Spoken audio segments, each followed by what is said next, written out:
Welcome everyone here to the Smash Evening Show right here on Smash FM here on a Saturday here in Melbourne. Of course, let's go across to our friends over in the US, and of course we're heading to the Music City in Nashville, Tennessee, and of course speak with one of the music artists over there. And of course her name is Alyssa. She joins us right now. Thanks, Alyssa, for joining us. Yes, thank you so much for having me. Appreciate it. No worries. Well, tell us a bit about the year so far for yourself in music. Yeah, honestly, it's been a great year, especially following up, COVID and pandemic and all of that, which I'm sure you all have experienced, the depths of that. But especially coming out of that, I wrote a lot of music during the pandemic because I was at home and I'm like, okay, well, I feel like a lot of artists kind of use that as an opportunity to kind of dive in and write some more vulnerable things. And I definitely took that opportunity as well. So coming into 2021, I was like, okay, we're going to perform a lot of shows. That was the hopes. I want the world to open back up so we can get out performing, put out a lot of music. And I have done just that. I've had about 4 to 5 shows a week, depending on the week here in Nashville, which has been awesome. And then I've released now 3 new singles this year, as well as a new full-length album coming out September 24th. So it's definitely been a busy year. Actually, about the 3 singles that you had released already. You might as well tell us each of the 3 singles that you've released already. Yeah. So the first one I released back in May was called Wild. And that was a really big stepping stone for me because I moved to Nashville, Tennessee from Minnesota about 4 years ago. And it was a big turning point because I was in a really serious relationship back home. And I think sometimes it's easy to settle and get in those relationships and maybe feel like you can't necessarily live out your dreams. So I actually had to turn down that relationship and move to Nashville, Tennessee, where I could continue to follow my dreams. And Wild was kind of that song that I needed to put out as my anthem of being like, you can live your dreams, you can live an adventurous life, you can go for whatever you want to go for, regardless of where you're at in life, because you can always decide to kind of change that path and really go after what you're looking for. So Wild was that first one I put out of the 3. And then that led to my next release in July 16th. I released Runaway. And Runaway was actually a song that I wrote during the pandemic. And it was about basically what it says is run away. And I was like dreaming out my window. I was feeling stuck at home. And I was like, thinking of all the places I could be and wished I could be. And I wanted to travel the world. So I was like, okay, well, I want to write a song that gives people that feeling of escape. And so I wrote Runaway, which really is like a indie dreamy country song when you listen to it, kind of the pop and it takes you away to a different place. So that was Runaway. And then I released a song called How to Be in Love on August 20th. And it was a live performance on this old Baldwin piano. So I'm a piano player. And so for me, I really wanted to release a song that was really true to my heart and kind of how I viewed love. I grew up in a divorced family and I really wanted to start putting out a little more vulnerable stuff. I've put out a lot of like pop and hopeful songs, but I think just releasing more vulnerable music, you can really relate to other people. So I kind of wanted to step back and release this raw version of like, this is my voice, this is my playing, and this is kind of my view and in love. So, which, leads to the next steps, which we'll talk about. But those kind of my 3 singles that I released over the year. And how's the feedback from your fans in regards to those 3 songs, especially the recent one that you released probably about 2 weeks ago? Yeah, it's been good. It's been good. Honestly, How to Be in Love hasn't seen a ton of traffic as much as like Wild and Runaway. Wild got a lot of traffic, as well as we put out a music video for it. So that definitely helped that promotion. How to Be in Love, I think I didn't push it as hard because I do have this album coming out that is acoustic as well. And so it's kind of that transition piece of like Runaway to this album. And so it's been great. I've had a lot of awesome feedback, and especially How to Be in Love, being it is an acoustic song. It's so much different than the other stuff I've put out.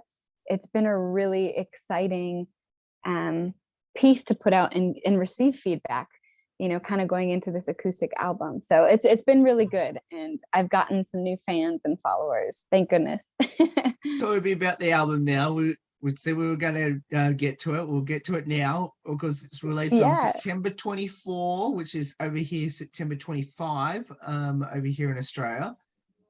Okay. It is 10 years. A little bit about the album without giving too much away, considering it's still another almost 3 weeks before that release. Definitely. It's for sure one of my problems is talking too much, and I just want to like blurt everything out about it. But so I have to hold back a little bit. But yes, it is called 10 years. And initially, so at the beginning of the year, to give a little backstory, putting out Wild and Runaway, it was this new vibe, this new country that I really wanted to put out, and it did that. But at the same time, for some reason, it was heavy on my heart of like, I don't think I should finish the album for Wild. I really want to finish an album that really speaks to the depths of my soul and kind of my journey over the last 10 years. I've been traveling and fronting bands for the last 10 years. And so for me, I've been writing, for 16 years. So I think I just really wanted to gather my favorite songs that I wrote over the last 10 years and kind of put that out there as a, hey, this is what I have gone through to maybe get to the place that I am. And for one, I want people just to get to know me better as an artist. And two, also for people listening to be like, oh, you know, she's had to maybe go through those obstacles or those heartbreaks or those moments of discovery to really get to the place that she is. And so 10 years is an acoustic album. There's 13 songs, and we did it in one room. So I gathered my favorite like musician friends that when they play, I really feel just a magic spark between the players and myself. And so I chose them to record all these songs, and we did it throughout this weekend on a ribbon mic. So the ribbon mic would be moved around in the room to get a different mix. And so when you listen to this album, it really sounds like you're sitting in the room with us, which is exactly what I wanted to accomplish with it. So, I've heard my other singles in the past. I heard them back for the first time and been excited. But this album I heard back, and I cried tears of joy, and like it just all kind of came together. You're going to hear mistakes and imperfect notes. You're going to hear laughter because we recorded literally everything. And so you get banter and kind of the room noise. But for me, I wanted to put my fans kind of in the room with me as to get a better picture of who I am as Alyssa. 3 weeks away, and I was like counting down to that release. Are you doing any tours in combination of this album?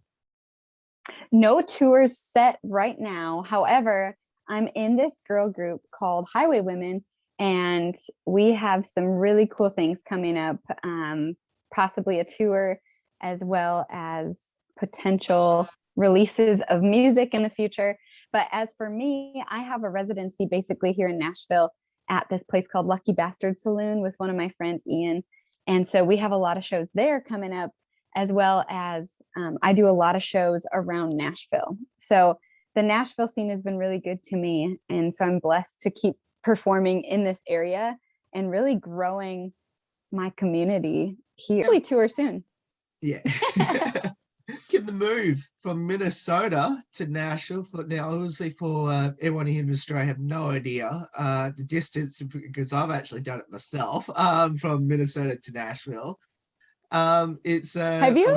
Yeah, I have. I've been to Minnesota. I've been to Nashville. So now, obviously, Minnesota's up in the north, the far north of the state of the country, and obviously Nashville is in the far south of the state of the country.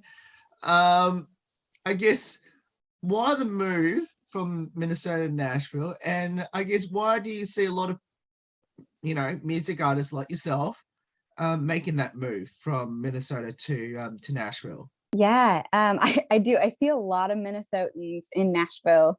And so Minnesota, where I'm from, or I grew up, is basically about an hour and a half from the Canada border. And so then Nashville is pretty southern US. So it is like 1,500 miles from my home to Nashville. And so it's a long drive, as you've experienced.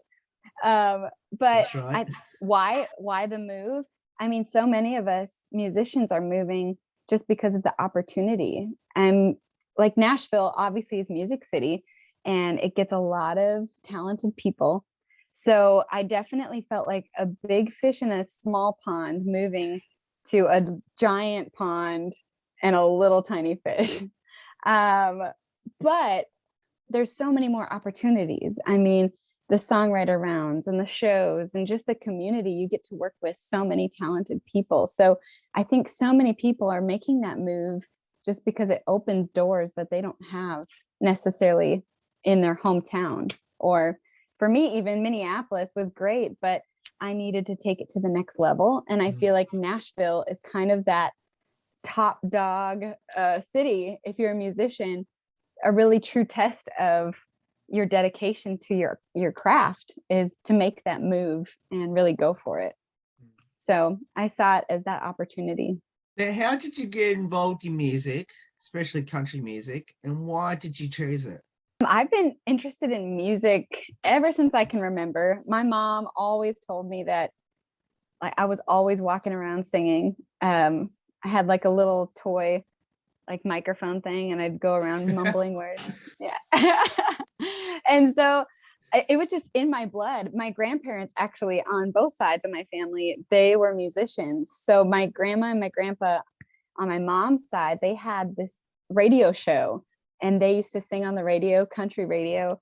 And then my grandma on my dad's side, she was a yodeler. So I think it passed down. My mom says she doesn't have a lick of talent when it comes to music in her bones. So I got that, I guess.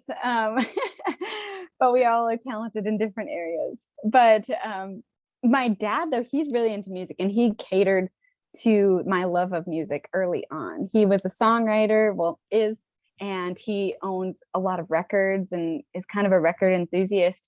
And so I was just always surrounded by music. And so for me, it's going through high school and everything. I was always in choir, I was in theater, I was in a cappella groups.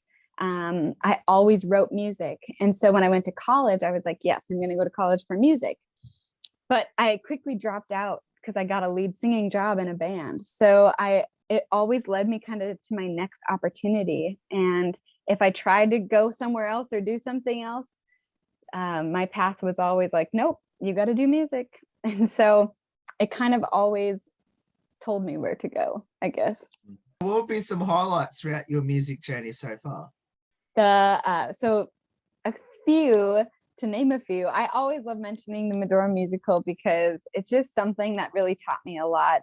It was this Western musical in Western North Dakota, and it was happening for 7 nights a week during the summer. So May to September, 7 nights a week.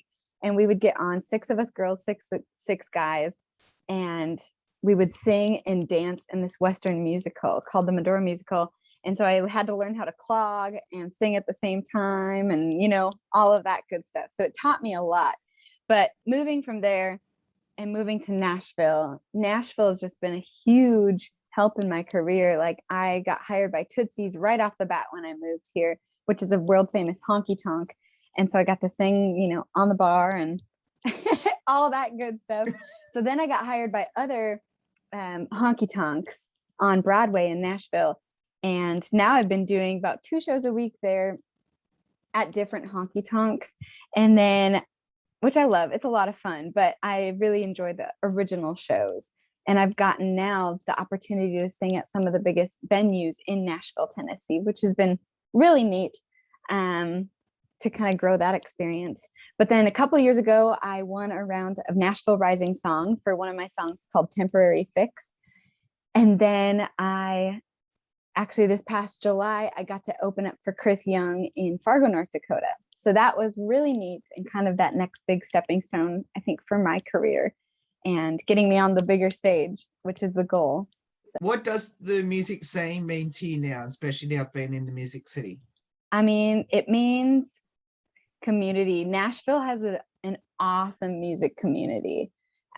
Really, right away when I moved down, I was really intimidated because obviously being from a small town and maybe having some doubts and questioning yourself and your abilities. But the moment I started going out to like original songwriter nights where artists would sit in around, I instantly knew that everybody was so supportive of each other. And you have to be in a town like this.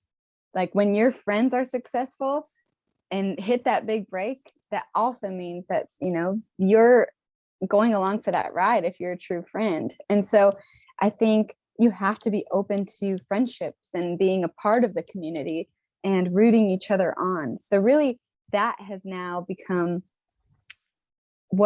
how I view Music City, is a big community of people that encourage and inspire people to write better music and be good friends through the music. Like it's obviously, it can be taken as a competition, but it's not. Like everybody's really wanting everybody to write a really good song, and that's cool. And what are your future ambitions in music? I want to keep writing and hopefully get on a big tour. And I would love some next steps. I would love to open up for like a bigger headline tour, you know, at least be one of the opening artists, because I want to get on tour and I love traveling. So, you know, we're going to crank out more music and get the musicians all working together and try to get on some tours, hopefully. If not my own, on somebody else's. I want to travel and I want to make music. So, you know, those are honestly the big ambition goals. Had some Australian fans since the pandemic started? And if so, have any of them tried to, you know, hopefully lure you down here to Australia to perform? Oh, I would love that. Actually, I had one of my friends that was in Australia for like a little while, and she was telling me all about it. And she's like, you'd really enjoy it. And I know I would. There was a moment actually too, when I was going to college and I got an internship opportunity in Australia. And just the way my music career was working out at the moment, it didn't work. But I was like, someday I want to get to Australia. And so, yes, I mean, I have fans, you know, from Australia, also Belgium, and kind of all over, which is really cool to start hearing like, oh, wow, how did they hear about my music? Or, I mean, regardless, it's so cool. So I would love to tour anywhere. I want to go to Australia, Belgium. I have family in Norway, so maybe we can just do a whole big sweep, you know? I love it. And what would be your advice to people out there that should get involved in music? Do it. I mean, in any way you can get involved. Some of the things that really helped my career that were just a stepping stone, but it made a huge difference. I got involved in my church's community music. And so I met a lot of people through my church that ended up giving me other opportunities in music. So I sang at church for a while. I sang in an a cappella group, and that gave me a lot of experience. But ultimately, just get out and do it. And when I was first starting out, like fronting bands, I was scared out of my mind. I was like, oh my gosh, how do I do this? I just want to quit. But I mean, you can't quit before you actually learn the business and get in it and get your hands dirty and make mistakes. You know, go front bands and learn how you can be a better performer. Keep writing music. Certainly the first few songs I wrote were not very good, but you just continue to learn how to write better music. Also, meet people, network, talk to people, because maybe it can be intimidating talking to artists when you go to a show, but at the same time, everybody's just another person and anybody that you can talk to and maybe help inspire you to continue to write. Just network, get out there, meet people, keep writing, keep performing. I have my doubtful days, but at the same time, I would not change anything for the world. Like, I love pursuing my music, and it's definitely given me life. Now let's finish off with a couple lighthearted questions. Firstly, any embarrassing moments on stage? Yes. Oh my gosh. Actually, one was so embarrassing. To this day, I'm like, okay, I don't really get embarrassed anymore, because I feel like I've done so many silly things that I can't get embarrassed anymore. But I mean, the amount of times I've tripped going on stage and then fell. I mean, No. I've done that so many times. But okay, this one, I was embarrassed because I went to the bathroom like during a set break, and I came back on and I literally had toilet paper stuck to my boot, and I was like traumatized. This lady came up and she was like, "Oh, ma'am, you have toilet paper on your boot." And I was like, oh my gosh, I was so embarrassed. So to this day, I haven't been that embarrassed, thank goodness, in a while. But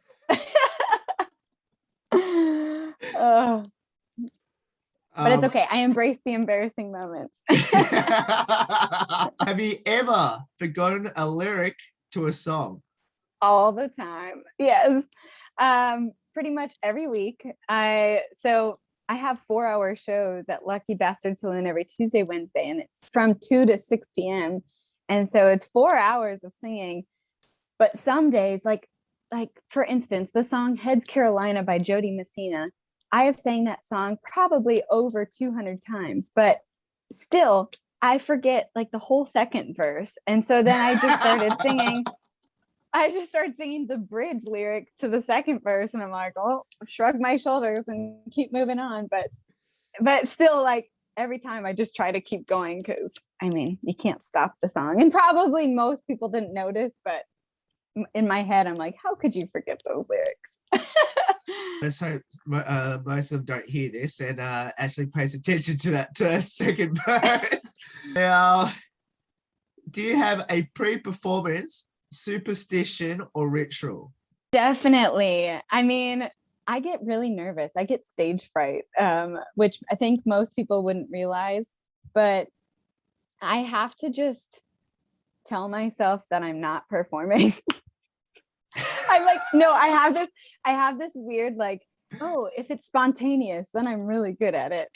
But if I sit and I think about it and I worry about it, I get in my own head of like, oh gosh, don't forget those lyrics, or don't say that to the audience. And then I stutter, but I think just getting out of my head, like kind of taking a moment to meditate and breathe and be like, Alyssa, you've done this so many times, and every time I make some really great, genuine connection. So I try to focus on all of the good things that usually come from it. Also, maybe a shot of tequila, because that's but just one, take the edge off. I think it's happened to every single artist I've had on the show from the music scene. They've always mentioned at least one alcoholic drink before performance. I know, totally. And honestly, there was a time where I was like, okay, I got to do this without any alcohol. Obviously, it's important to me. This is like my heart, and I'm pouring out my heart to all these people. And so for a while I was like, okay, no alcohol. And so I did, like, I was completely sober for a while, and it was nice because I was like, okay, I learned more about myself and better ways to handle certain situations. But then, time went on. I was like, okay, I can handle my tequila, but just one. My coping mechanisms. Yeah. Yeah. Gosh. We'll finish up with this last two, which is for everyone that should follow you on social media and, of course, through their favorite music streaming services. How can I go about it? Yeah, you can follow me anywhere: Instagram, Facebook, TikTok, at Alyssa Scott Official, and ALYSSA. So many ways to spell Alyssa. And then I'm on Spotify, iTunes, Google, Pandora, you name it, wherever you stream music, you can find me at Alyssa Scott. One last one I'm going to ask you is, can they pre-order your album, which is coming out in 3 weeks' time from today? Yes. And actually pre-saves help the album so much. So yes, please go pre-save. You can find the link in my Instagram bio. So at Alyssa Scott Official, and it's right in the bio. You can click that link. It makes it really easy. Or if you follow me on Facebook, Alyssa Scott Official, I have it there at the top that you can click the link. So please go pre-save. Yes. Alyssa, thank you so much for getting up your time to join us. It's awesome having you on the show. Hopefully, we may hopefully get you back on the show again in maybe 3 or 4 weeks to tell us a bit about the album and maybe hopefully do a live performance for us next time we have you on the show. So when the I would album love comes that. out. Yes, please. That would be great. Thanks for having me. Appreciate it. And take care over there, okay? No worries, and same to you as well. And that is Alyssa there, joining us there from the Music City in Nashville, Tennessee. As she mentioned, of course, the pre-sale of the album, of course, 10 years is on right now. Of course, we'll put that link as well on our, of course, social media ourselves. And of course, that is 10 years, which is released in 3 weeks from today. And there's more on the Smash Evening Show right after this. Don't go away here on the 10th year celebration.